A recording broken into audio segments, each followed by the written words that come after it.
우리 하나님 말씀 봅시다. 하나님 말씀은 마태복음 7장 24절에서 27절까지 말씀이에요. 마태복음 7장 24절에서 27절.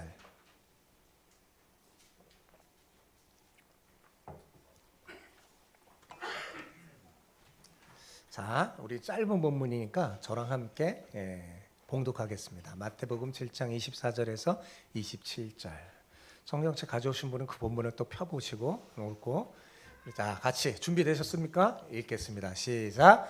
그러므로 누구든지 나의 이 말을 듣고 행하는 자는 그 집을 반석 위에 지은 지혜로운 사람 같으리니 비가 내리고 바람이 불어 그 집이 부딪히되 무너지지 아니하나니 이는 주추를 반석 위에 놓은 까닭이요 나의 이 말을 듣고 행하지 아니하는 자는 그 집을 모래 위에 지은 어리석은 사람 같으리니 비가 내리고 창수가 나고 바람이 불어 그 집에 부딪힘에 무너져 그 무너짐이 심하니라. 아멘. 아멘. 다시 시작하는 마음으로 라는 제목으로 여러분과 함께 은혜를 나누고자 합니다. 차범근 선수 이후 세계적인 축구 스타로 명성을 날렸던 박지성 선수 아시죠? 박지성 선수가 책을 하나를 썼어요. 멈추지 않은 도전이라는 책을 썼는데 그 책에 보면 박지성 선수의 이런 고백이 나옵니다. 그걸 제가 한번 저기다 적어놨어요. 책의 내용이에요. 같이 한번 읽어볼까요? 시작. 누구나 넘어질 수 있다. 그러나 넘어진 모든 사람이 다시 일어날 수 있는 것은 아니다. 넘어졌지만 일어서기 위해 노력해야 한다.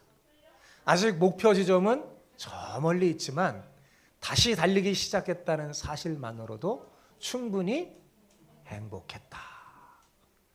참 멋진 말 아닙니까? 예.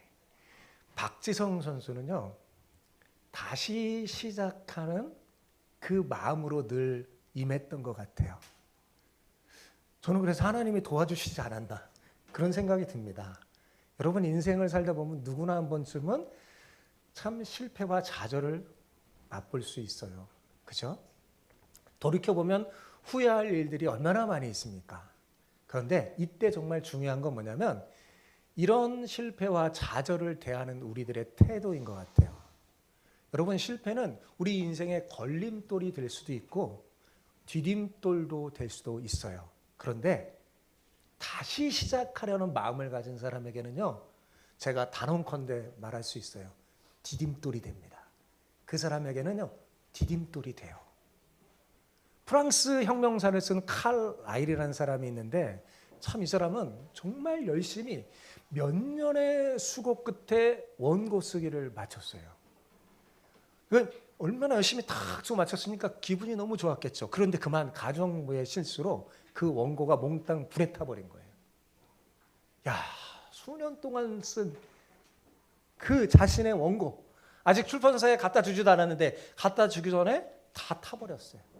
그동안 그가 한 수년간의 수고가 너무나 허무하고 한숨의 죄가 되어 정말 다 없어져 버리는 순간이었잖아요.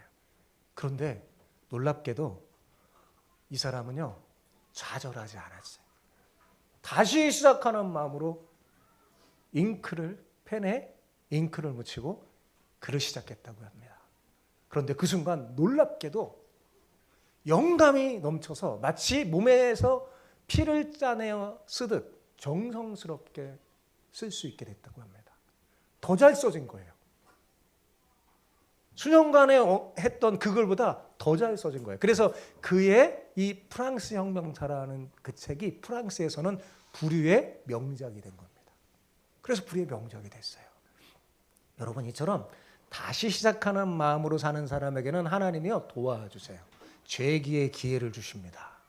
성경에는 다시 기회를 얻어 성공한 인물들의 사례가 자주 등장해요.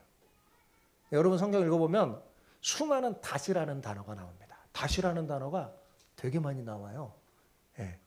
우리가 흔히 쓰는 7전8기 잘 아시죠? 7전8기라는 말도 사실 성경에서 나온 사상입니다. 이것은 신앙의 여정을 잘 펴주는 그런 말이죠. 같이 읽어볼까요? 잠언 24장 16절에 나오는 건데 시작. 대저 의인은 7번 넘어질지라도 다시 일어나거니와 악인은 재앙으로 인하여 엎드려지느니라. 예, 이처럼 하나님은 항상 은총의 문을 활짝 열어놓으시고 우리가 다시라는 은혜의 조각을 발견할 수 있도록 늘 기회를 주십니다. 그러므로 우리는 때로는 모든 걸 포기하고 싶은 생각이 들 때에도 오늘 설교를 기억했으면 좋겠어요. 믿음의 눈을 들어서 다시 기회를 주려고 하시는, 그래서 내게 손을 내미시는 그 하나님을 바라보고 그 손 붙잡고 다시 처음부터 시작하는 여러분 되시기 바랍니다. 우리 교회가 벌써 이제 나이가 17살이 됐어요. 푸른 청년의 나이죠. 그동안 험한 풍파가 많았지만 종려나무처럼 믿음으로 우리 교회가 잘 견뎌냈어요. 이런 우리 교회를 하나님이 백향목처럼 성장하게 하실 것입니다.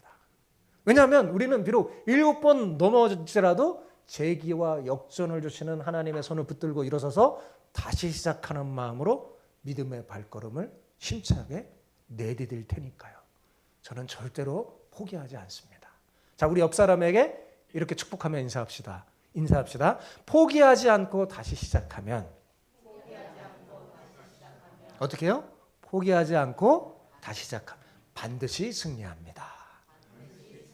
이렇게 인사하는 거예요. 옆에 사람하고 시작. 포기하지 않고 다시 시작하면 반드시 승리합니다. 아멘. 여러분 오늘 본문은 제가 설교했던 본문이죠. 예. 무너지지 않는 비밀이라는 제목으로 여러분에게 이미 설교한 말씀입니다. 자, 지난번에는 이 말씀이 산상수훈의 결론이 되는 말씀이거든요. 이 결론의 이 본문 말씀이 제가 설교한 것이 달걀 노른자 부위를 제가 설교했다면 오늘은 지난번 설교에서 미처 다 하지 못한 달걀 흰자 부분을 여러분에게 설교하려고 합니다. 둘 다 먹어야지 맛있겠죠? 그죠? 더 영양가가 있겠죠? 자, 그럼 물어볼게요. 지난번 설교 때 제가 무너지지 않는 믿음의 비결이라는 제목으로 설교하면서 그 비밀을 여러분에게 알려드렸는데 혹시 기억나시나요? 네, 기억나시는 분 있어요? 네, 제 눈길을 피하는 거 보니까 잘 기억이 안 나는 것 같아요. 그러니까 제가 알려드릴게요. 꼭 잊어버리지 마세요. 자, 무너지지 않는 그 믿음의 비밀이 뭐라고 그랬어요? 그것은 예수님을 나의 구세주로만 믿을 것이 아니라 내 구세주로 믿을 뿐만 아니라 주님으로, 왕으로, 그분의 통치를 받으며 따르는 것이라고 했어요. 그죠? 이제 좀 기억나시나요? 그리고 만약 여러분이 예수님을 이렇게 믿는다면 여러분은 틀림없이 반석 위에 세운 지혜로운 사람이라고 했습니다. 아무리 비가 오고 창수가 나고 바람이 부는 고난이 와도 여러분의 믿음은 진짜이기 때문에 절대로 무너지지 않을 테니까요. 그런데 여러분 그때 지난번 설교를 들으면서 나는 이런 확실한 믿음을 가진 것 같지 않아 라고 혹시 속으로 생각하시는 분 계십니까? 예, 그렇다면 오늘 말씀을 통해 그 부족한 부분 확실히 더 채우시기 바랍니다. 아멘. 예, 그래요. 예수님은 산상수훈의 말씀을 마친 후에 진짜 믿음과 가짜 믿음에 대해서 알려줬어요. 예, 제가 이 본문은 산상수의 결론으로 여기만 딱 뚫어놓고 하면 오해하기가 쉽다고 그랬어요. 그죠? 전체 산상수훈의 결론이라는 걸 알고 읽어보면 오해하지 않고 이 결론이 뭔지 알려줘요. 이 결론이 핵심이 뭐라고요? 진짜 믿음과 가짜 믿음의 차이를 알려주려고 그런 거예요. 자, 진짜 믿음을 가진 사람은 어떻다는 거예요? 그 사람은 주님의 말씀을 듣고 행한다는 것이에요. 진짜 믿음을 가진 사람은 주님의 말씀을 듣고 행한다고 예수님은 말씀하십니다. 왜냐하면 그 사람은 예수님을 구세주로 믿을 뿐만 아니라 어떻게 해요? 자신의 주인으로 믿고 따르기 때문입니다. 그러나 가짜 믿음을 가진 사람은 어때요? 주님의 말씀을 듣고도 행하지 않아요. 왜냐하면 이 사람은 예수님을 자신의 주인으로 섬기지 않기 때문입니다.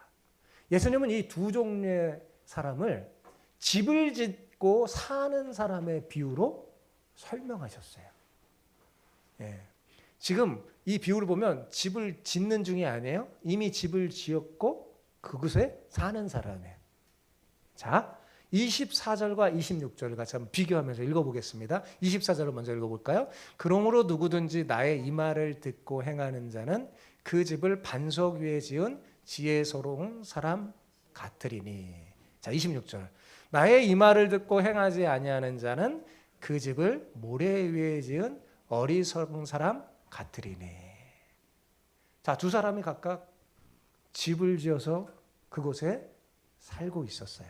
그죠?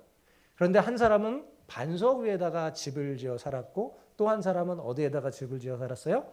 모래 위에 집을 짓고 살았어요. 여러분, 이 이야기는 예수님이 지어낸 이야기가 아니라 당시 유대 지방에 흔히 있는 일이었어요. 그 일을 가지고 예수님이 비유로 설명해 준 거예요.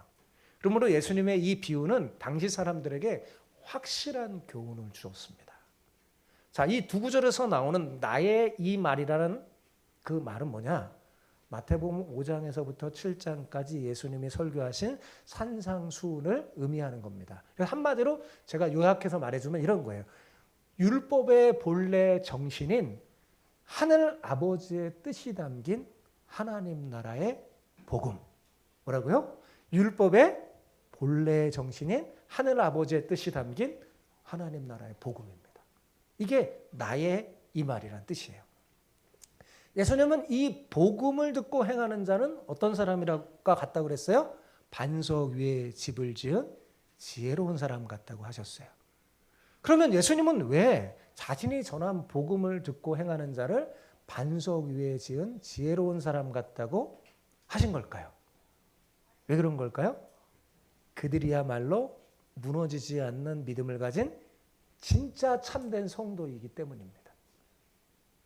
24절과 반대로 예수님의 이 복음을 듣고 행하지 않는 자는 어떤 사람이에요? 모래 위에 집을 지은 어리석은 사람 같다고 했어요. 그럼 예수님은 왜 자신이 전한 복음을 듣고 행하지 않는 자를 모래 위에 집을 짓는 어리석은 사람이라고 한 걸까요? 그것은 무너질 가짜 믿음을 가진 거짓 성도이기 때문입니다. 제가 지난번 설교에도 말씀드렸듯이 본문의 비유는 인간의 행함을 강조하는 게 아니라 진정한 믿음이 무엇인지 알려주는 거예요. 둘 다 집을 짓는 행위는 똑같아요. 근데 그 믿음이 다른 거예요. 단순히 집을 짓는 행위가 중요한 게 아니라 그 행위가 어디에 기초를 두는가가 중요한 것을 알려줍니다. 진정한 믿음 없이는요, 어떤 행함도 하나님에게는 아무런 의미가 없습니다.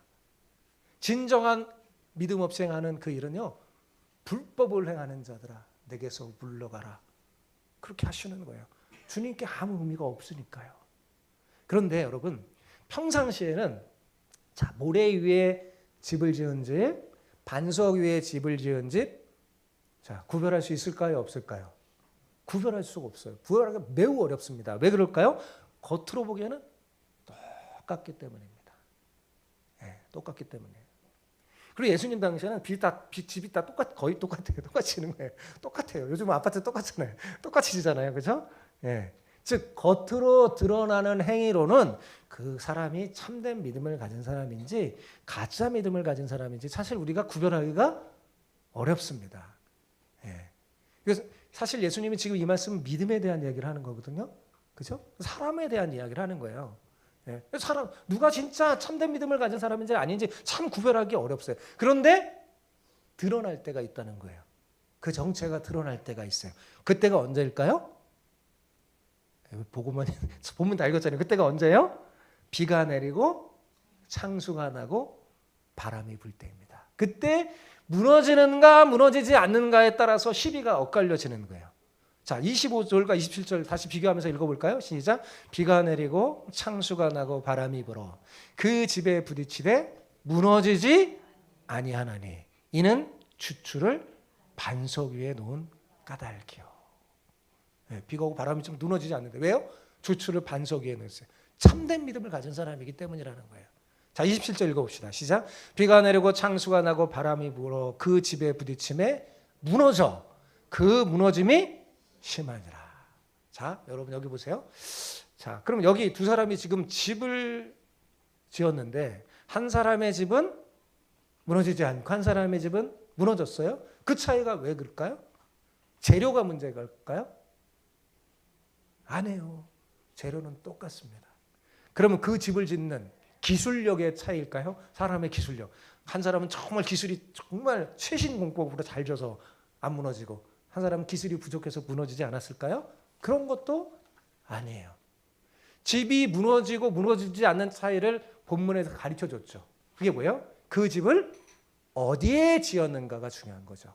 그죠? 즉 무너지는 곳에 지었는가, 그 집을 무너지지 않는 곳에 지었는가, 그게 중요한 겁니다. 그런데 여러분, 여기 우리 어린 친구들도 있는데, 자, 예수님 이 본문의 이야기가 여러분이 어렸을 때 읽는 동화책 뭐 생각나지 않으세요? 동화책과 비슷하지 않아요? 무슨 책 생각 안 나요? 아기 돼지 삼형제 생각이 나죠? 그죠? 아기 돼지 삼형제 다 읽어봤어요? 예. 물론 조금 더 재미있게 각색됐지만 정말 내용이 똑같아요. 그죠? 결론이 똑같아요. 아마도 아기 돼지 삼형제를 쓴 작가가 이 성경이 마태복음 우리가 읽은 이 본문에서 영감을 얻은 것 같아요. 그래서 동화를 쓴 거예요. 그런데 여러분, 제가 이 본문을 이제 준비하면서 참 궁금한 점이 생겼어요. 제가 궁금한 게 뭐냐면 예수님께 궁금한 게 아니라 이 비유에 등장하는 한 사람에게 궁금한 것이 생겼어요. 그 사람에게 좀 질문 좀 해보고 싶어요. 궁금한 걸 물어보고 싶어요. 자, 그러면 제가 질문을 해볼게요. 자, 반석 위에 집을 지은 사람의 집은 무너지지 않으니까 그 사람에게는 질문할 필요가 없고, 모래 위에 집을 지은 그 사람, 그래서 집을 무너뜨린 그 어리석은 사람에게 제가 한번 질문을 해보고 싶어요.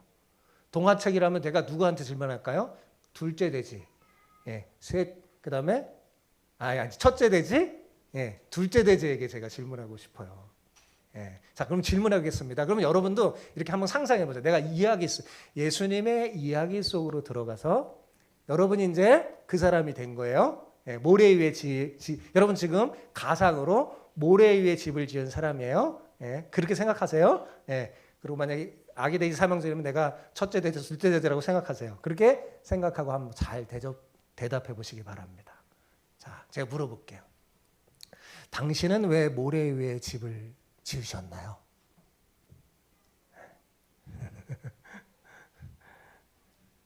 여러분, 예, 미안아, 너는 왜 모래 위에 집을 지었지? 그 보고부터 한번 생각. 왜 모래 위에 집을 졌어? 예. 아마 이렇게 대답하지 않았을까? 제가 한번 그 입장에 대해서 생각해봤어요.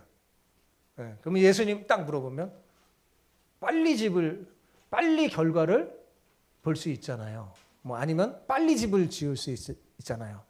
이렇게 대답했을 것 같아요. 그렇죠? 그래요. 반석 위에 막 그걸 파서 집을 짓는 거 쉬울까요? 어려울까요? 무척 어렵습니다. 오래 걸려요. 그래 따분해. 사실 반석 위에 집을 짓는 사람이나 모래 위에 집을 짓는 사람이나 기초가 다르다는 것, 주추가 다르다는 것을 제외하면 다른 것이 하나도 없어요. 재료도 똑같고 설계도도 똑같습니다. 네, 그런데 한 사람은 벌써 번쩍번쩍 집을 다 지어가는데 다른 한 사람은 여전히 바위를 파고 있어요. 아기 돼지 삼형제의 동화책 보잖아요. 예, 셋째 돼지, 막내 돼지는 아직 뭐 올리지도 않았는데 첫째 돼지 집, 둘째 돼지 집은 촉촉촉 집이 뭐 다 완성이 돼 가고 있어요. 예, 그러고 있잖아요, 그죠? 그리고 뭘 대단한 걸 지은가 하고 살펴봤더니 집은 겉모습은 똑같아요. 똑같은 집입니다. 근데 시간이 오래 걸리고 비용도 많이 들죠. 자, 이 모양을 지켜보는 사람들이 과연 누가 어리석다고 생각했을까요? 당장 비가 나고 창수가 나고 바람 불지 않으니까 집이 무너지기 전에 반석을 위에 집을 짓는 사람이 오히려 더 어리석게 보입니다. 당시 주변의 사람들에게는. 그러니 빨리 완공되는 모래 위에 집을 짓는 거죠. 그렇지 않겠어요? 그러나 이 사람이야말로 정말 하나는 알되 둘도 모르는 어리석은 사람이라고 지금 예수님이 지적해주고 있죠. 예. 반드시 비바람과 홍수가 난다는 거예요. 인생의 속에. 막상 비바람과 홍수가 나서 무너질 때는 그저 손해보는 정도가 아니에요. 어떻게 해요? 결국 다 망해버리는 결과를 얻게 됩니다. 여러분, 그래서 이런 인생의 경험을 우리가 사람들이 많이 합니다. 그래서 사람들이 그런 인생의 경험 속에서 내던지는 말들이 있어요. 그런 게 속담이 되기도 하고 격언이 되기도 하잖아요. 예, 그런 말 중에 하나가 뭐예요? 급할수록 천천히 돌아가라는 말이 있잖아요. 그죠? 아무리 급해도 바늘 허리에다가 실을 메고서는 바느질이 잘 돼요, 안 돼요? 어머니들 안 되죠. 예, 안 돼요. 막 급하면 더 안 되잖아요. 바로 이렇게 에라물이 갖다 허리에다 딱 실을 맨 다음에 하면 바느질이 안 됩니다. 빨리 자라는 대나무는 우죽순이나 되지 제목이 되지 못해요. 그러나 기둥이 되는 제목은요, 더디게 자라도요, 수십 년간 비바람과 고난을 견뎌낸 후에는요, 제목이 되는 나무로 성장이 됩니다. 그러니 빠른 시일 안에 뭔가를 이루려고 하는 그런 허망한 생각을 버리기 바랍니다. 우리 학생들 특히 버리기 바랍니다. 예, 다시 물어볼게요. 한번 대답해 보세요. 다시 한번 생각해 보고 물어볼게요. 당신은 왜 모래 위에 집을 지으셨습니까? 이렇게 물어본다면 여러분 뭐라고 대답하겠어요? 우리 다니가 대답해 주네요. 다니가 대답한 걸 제가 해서 보니까 이렇게 말하는 것 같아요. 우선은 괜찮으니까요. 그죠? 지금 당장 비가 쏟아지는 건 아니잖아요. 그죠? 이렇게 대답하는 사람이 있을까? 이런 사람은 참 똑똑해 보여요. 아주 현실주의적인 사람입니다. 예? 미래보다는 지금 당장 수염이 석자라도 먹어야 산다. 이런 주의죠. 이런 가치관을 따라 살아가는 거죠. 사실 모래 위에 집을 지었다고 해서 당장 무너지는 게 아닙니다. 특히 중동 지역에는 비가 잘 안 와요. 비와 바람 이런 게 잘 안 부릅니다. 우기에나 가끔 1년에 한두 차례씩 비가 옵니다. 그러니 보통 때는 모래 위에 집을 지었다고 해서 당장 무너지지가 않습니다. 얼마 동안은 그 유형을 뽐낼 수가 있어요. 그런데 우리가 분명히 기억할 것은 뭐예요? 비는 결국 온다 안 온다? 온다는 사실입니다. 분명히 홍수도 날 것이고 비바람도 불 거예요. 그때 모래 위에 집을 지은 사람은 공사비 얼마, 공사기간 얼마 정도, 이 정도 손해보는 게 아니라 뭐라고 그랬어요? 다 손해봐. 집 전체가 다 무너지니까 결국 다 망해버리는 결과를 얻게 됩니다. 그러니 모래 위에 집을 짓는 사람이야말로 하나는 알되 둘도 모르는 진짜 어리석은 사람이겠죠. 그런데 솔직히 오늘날 우리 사람들을 보세요. 어때요? 이렇게 살지 않나요? 우선 괜찮으니까. 그죠? 사업이 성공한다면 한몫을 챙길 수 있다는 생각에 수단과 방법을 가리지 않고 하죠. 우리는 빨리 뭔가 결과를 얻고 싶어요. 빨리 뭔가 탁 세워져서 뭔가 뭘 드러내고 싶어요. 그래서 오랫동안 무너지지 않는 그 계획을 잘 못 세워요. 예. 그죠? 잘 못 세워요. 예. 정말 참 그랬으면 우리나라는 훨씬 더 발전했을 텐데. 예. 우리나라만이 아니라 사람들이 그렇습니다. 어리석어서. 자, 마지막으로 더 한번 물어볼게요. 자, 한번 생각해 보세요. 당신은 왜 모래 위에 집을 지었습니까? 예. 가만히 생각해 보니까 이렇게 대답하는 사람도 되게 많을 것 같아요. 남들도 다 그렇게 하는데요. 그죠? 저 사람도 그렇게 하니까. 많은 사람들이 대세라고 그래요. 사람들이 그렇게 하면요. 다 그렇게 해요. 옛날에 넥타이 남자들도 어떤 사람이 딱 갖고 이따시만한 거 하면요. 그럼 금방 또 이렇게 막 해요. 그럼 대부분이 막 하면 나도. 아이들한테 물어봅니다. 넌 그게 아이폰을 우리나라 갤럭시도 참 좋은데 아이폰 왜 쓰냐? 남들 다 쓰는데 친구들이 다 쓰니까 남들도 그렇게 하니까 따라하는 거죠. 그죠? 예, 그래요. 같은 재료에 같은 설계도라면 공사 기간이 아주 짧고 비용을 절감하면서 집을 짓는 사람이 훨씬 더 지혜롭게 보여요. 그래서 모래 위에 집을 짓는 겁니다. 근데 문제는 뭐냐면 그런 사람을 보면서 뭐예요? 많은 사람이 따라한다는 데 있습니다. 따라해요.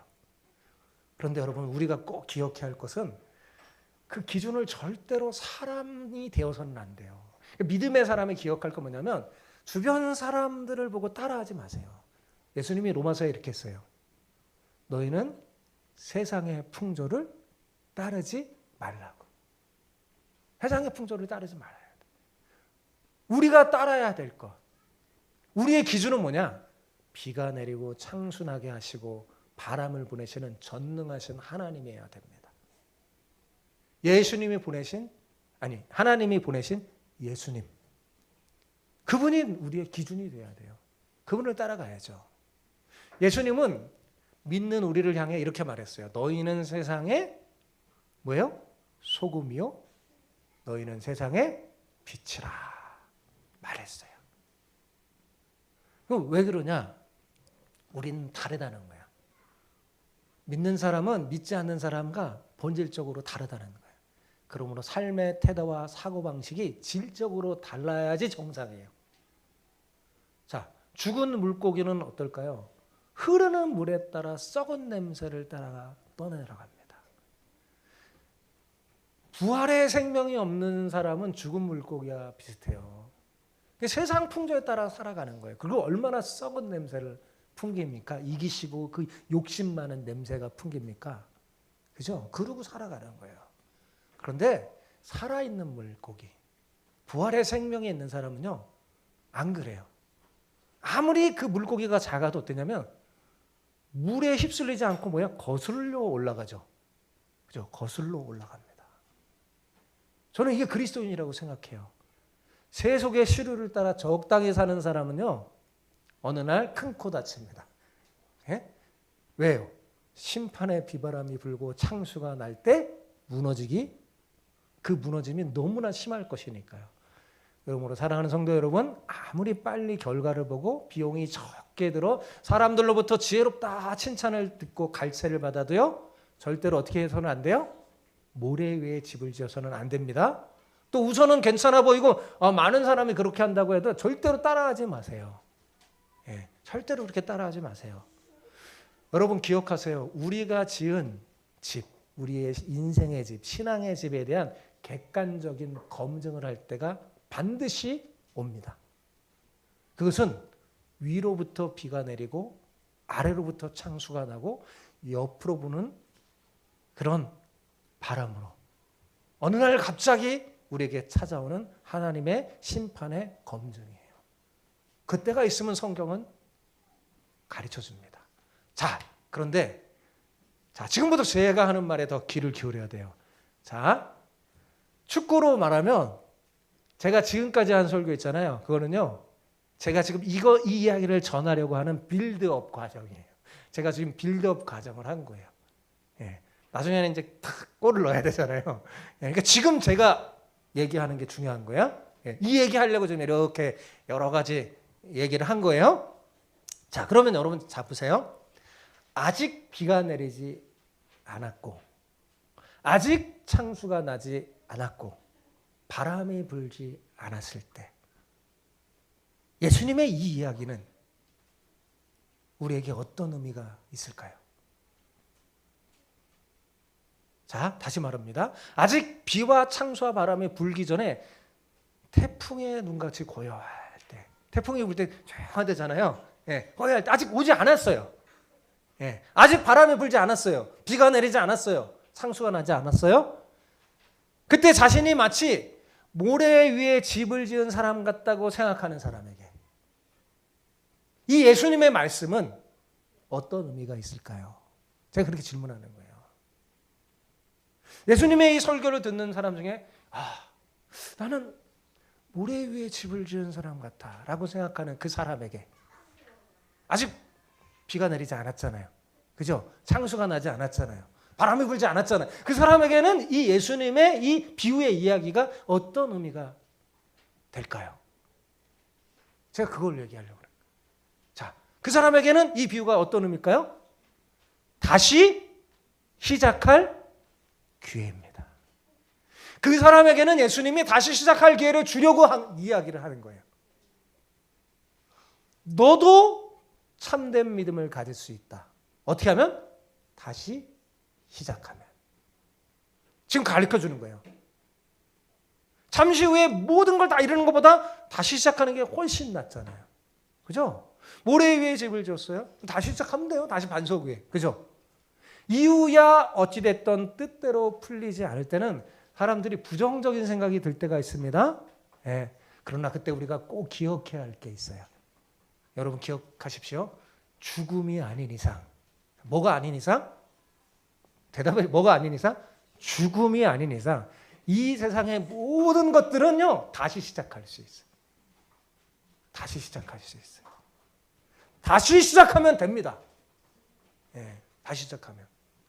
예전에 제 첫째 아들이 고3 때 한동안 열심히 하다가 이 여름의 이 기간을 유혹을 받아 놓치고 그냥 막 돌아다니면서 공부를 안 하고 깽판을 쳤어요. 제가 얼마나 속상했겠어요. 예, 쫓아다니고 그러다가 이제 수능이 한 90일 정도 남았어요.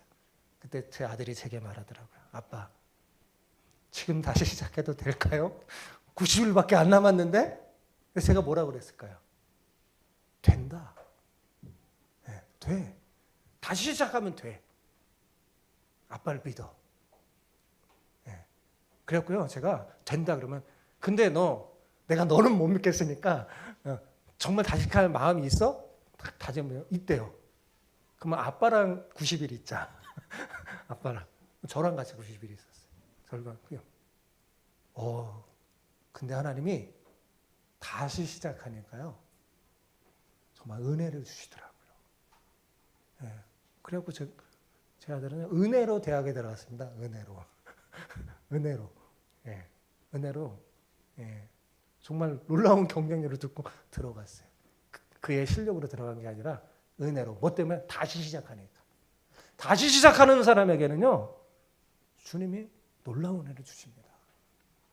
여러분, 오랜 세월 공들인 게 혹시 무너졌습니까? 나름대로 열심히 살았는데 실패했나요? 그럴 때는 오늘 본문 말씀을 기억하세요. 다시 시작한다는 마음으로 해도 돼요. 제가 뭐가 아닌 이상, 죽음이 아닌 이상은요, 다시 다 시작할 수 있어요. 죽음이 오기 전에. 마지막 신발. 네. 아직 홍수가 오기 전에는 기회가 있다는 말입니다. 다시 시작할 수 있어요. 여러분, 좀 늦어지는, 다시 시작하면 좀 늦어지고 안 될 것 같지만 아니에요. 하나님의 은혜가 있다니까요. 결국 그게 지름길이라는 사실을 알게 될 겁니다. 일이 생각만큼 풀리지 않을 때 마음을 정돈하고 다시 시작하면 마음이 한결 가벼워질 겁니다. 그리고 또 어디서 문제가 잘못됐는지 발견하여 수정할 수 있으니 다시 시작하는 사람은 분명 더 나아질 거예요. 아까 칼라일 어땠어요? 다 무너 진짜 얼마나 아까웠을까요? 원고 그냥 수명 다 태워졌는데. 근데 다시 시작하니까 더 잘 글이 써졌어요. 네, 불후의 명작이 됐잖아요. 그죠? 다시 시작하는 사람에게 주는 하나님의 은혜입니다. 혹시 잘못된 길로 갔다 할지라도 어떻게 하라고요? 지금이라도 다시 시작하면 됩니다. 남들이 보는 체면이나 허울이 아니라 기초부터 다시 튼튼히 세우는 게 중요합니다. 네, 다시 반석 위에 하면 돼요. 중요한 건 뭐예요? 어디에서 시작하느냐. 그게 중요한 거예요. 기본에 충실해야 합니다. 그렇지 못하면 처음부터 다시 시작해야 돼요. 아무리 지치고 힘들어도 다시 시작하는 여러분 되시기 바랍니다. 주님 앞에 무릎 꿇고 겸손하게 내가 잘못된 게 어딘 것인지, 내 잘못된 걸 고백하고 어디서부터 잘못된 건지 생각하면서 주님 말씀으로 돌아가서 여러분의 인생의 집을, 믿음의 집을 다시 짓기 시작하는 겁니다. 중요한 것은요, 다 무너져 버리고 다 잃어버리기 전에, 늦기 전에 해야 한다는 거야. 늦기 전에 다시 시작하는 마음으로 해야 한다는 거죠. 그러면 하나님께서 인생에 숨겨놓으신 새로운 기회라는 은혜의 조각을 발견하게 해주실 거예요. 그 은혜의 조각을 발견하는 사람은요, 전반부보다 후반부 더 멋진 인생을 삽니다. 그리고 여러분 한번 도서관에 가고 소위 인생을 성공했다는 사람들의 이야기를 봐보세요. 공통점이 있습니다. 그들에게는 어려움과 실패가 있었고 다시 시작했다는 사실이죠. 다시 시작한 거예요. 그래서 그들은 성공한 거예요. 사랑하는 성도 여러분, 하나님은 다시 시작하는 사람에게 새로운 기회를 주셔서 더 큰 성공의 발판을 마련할 수 있도록 은혜를 베풀어 주십니다. 저 역시 이런 좋으신 하나님을 신뢰해서 이 말씀을 준비하면서 이런 마음을 가졌어요. 개척했을 때의 첫 마음으로 다시 시작해보자. 다시 시작하려고 합니다. 우리 마음 합하여서 지금부터라도 다시 시작하는 마음으로 우리 새롭게 시작합시다. 중요한 건요, 포기하지 않는 거예요. 넘어져도 다시 일어나고, 다시 일어나서 언제나 다시 시작하는 마음으로 하는 사람은 여러분 사탄이 감당하지 못합니다. 다시 시작하는 마음으로 여러분이 믿음의 발길을 내딛고 걷는다면 반드시 여러분의 미래는 밝을 것이라고. 그 밝고 건강한 미래는 우리의 것이 될 것이라고 저는 확신합니다. 아멘. 아멘.